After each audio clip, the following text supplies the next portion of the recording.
Today, I want to talk about the top 5 most influential books I read around seduction, attraction, and masculinity. And I believe every man should read these 5 books. I'm not going to speak about them in a specific order from best to worst, but just the order that I read them in. And I want to share a little bit what I took away from the books that made them so valuable so you can see which one applies at which stage of the journey you're currently at. Okay. So, number one, this book is a classic in the dating space and it's called The Game. Now, would I read this book now today? Not necessarily, but at the time reading the book The Game, which as you don't know is basically bringing the pickup artist community to light, that there were these groups of men learning how to seduce women and teaching other men how to do it.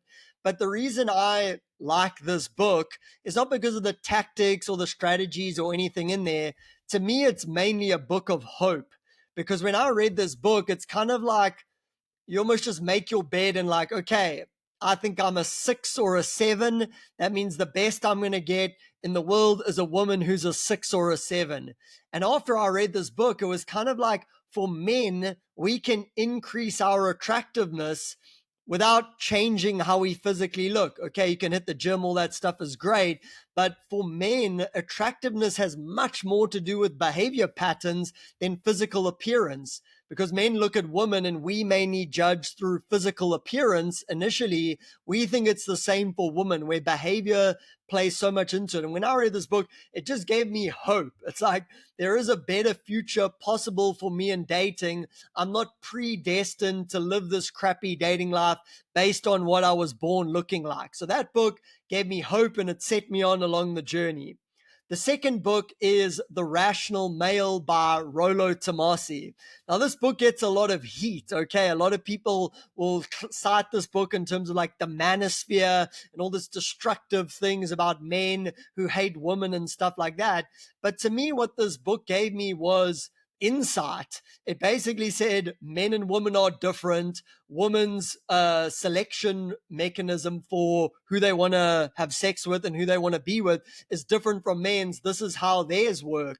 And it talked a lot about hypergamy or hypergamy. And to me, it was just really insightful. Like if I was studying a Rottweiler and I don't know anything about Rottweilers, then I read all the a book about it and say, cool, these are their good attributes. Watch out, they also can kill people. That's happened before.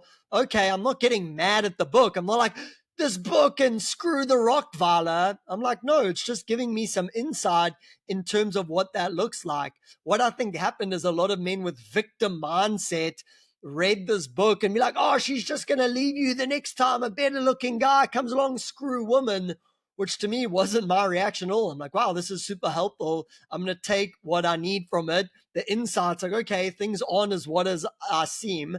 This Disney movie picture that I had of attraction and romance wasn't really helpful in serving me. And this thing was just balancing it out. So I had a more balanced perspective of women and what attracts women. Extremely helpful for me. If you haven't read it, definitely check it out and don't let it take you in a dark hole. If you have a tendency to victim thinking or black pill thinking, maybe that isn't the book for you.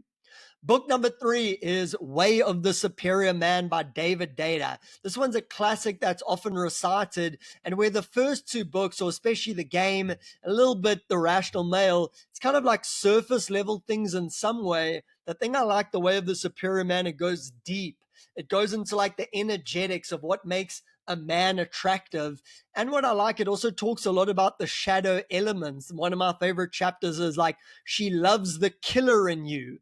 And then today we get taught about toxic masculinity and like men shouldn't be aggressive, but that aggression is extremely attractive to women. And I've verified this in my own experience. It's like you read something in a book, like, I wonder if that's true. And you try something else and it's like, yep, that was true, or no, it wasn't. And you tried multiple times. There were so many things in this book that I was like, wow, this guy's just hitting the nail on the head. And what I like is he also talks about men in isolation, not just being an attractive man in a relation to a woman, but even if you were by yourself. One of my favorite quotes is, you don't only become an attractive man when there's a woman in front of you. How you're living the rest of your life determines a lot in terms of how attractive you are, not just like okay, I'm a loser in every area. I live at home. I don't have a job. I don't have any cool friends. No guys respect me. Give me the technique so I can attract this woman. It doesn't really work like that. And I like this book because it goes into a lot of those deep insights. Okay. Number 4 is King, Warrior, Magician, Lover by Robert Moore. And what I love about this book is that it goes deep and it takes a more of like a psychological aspect and says these 4 archetypes exist inside every man: a king, a warrior, a magician, and a lover. And what I like about it, he speaks about the light side of each of these archetypes. Like a king, you look after a kingdom, you take care of people. And then also the shadow side, if you're like a shadow king and you're like a tyrant. And it shows you how both of these will manifest in your life. Like the warrior, in its positive light, it stands up, it's disciplined, stands up for what it believes in, it goes after what it wants. And in the shadow side, it's very like insensitive, doesn't care about what other people feel. And it's got all these different elements to it, and you can really map your own behavior. You're reading the book, and you're like, okay, I can see where I do that in the good light. And it's also like, whoa, I can see where I do that in a bad light. And it's about becoming a fully matured man, a fully integrated man. And I think that book's an absolute gem. So if you haven't checked it out, King, Warrior, Magician, Lover, I've read it multiple times. Absolute classic. And finally, Prerequisites to Ecstasy by Umrapani. This one's probably a little bit lesser known, but it doesn't take away from its impact. Okay. I've actually been mentored personally by Umrapani. I've been on his workshops, and this guy's mastery in terms of his understanding of man woman relating is really unparalleled. Like, pickup is great, but it's very surface level. Say this, she's going to say this, say this, she's going to say that.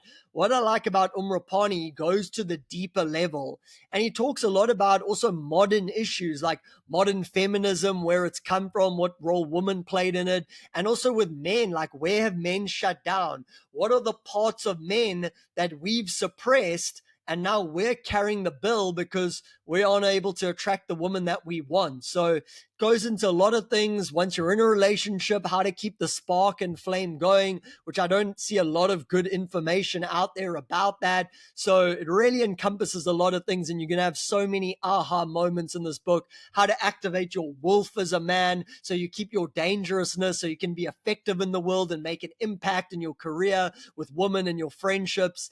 So many golden nuggets that have fallen into the masculine shadow today. I feel book pulls them out and brings it to light. And he has a no-nonsense approach, so he'll tell you exactly how it is. Cool. Those are my top 5 books. What are some of the best books you've ever read in terms of seduction, attraction, masculinity? I'd love to hear more about them. Comment down below, and I'll see you in the next video. Bye-bye.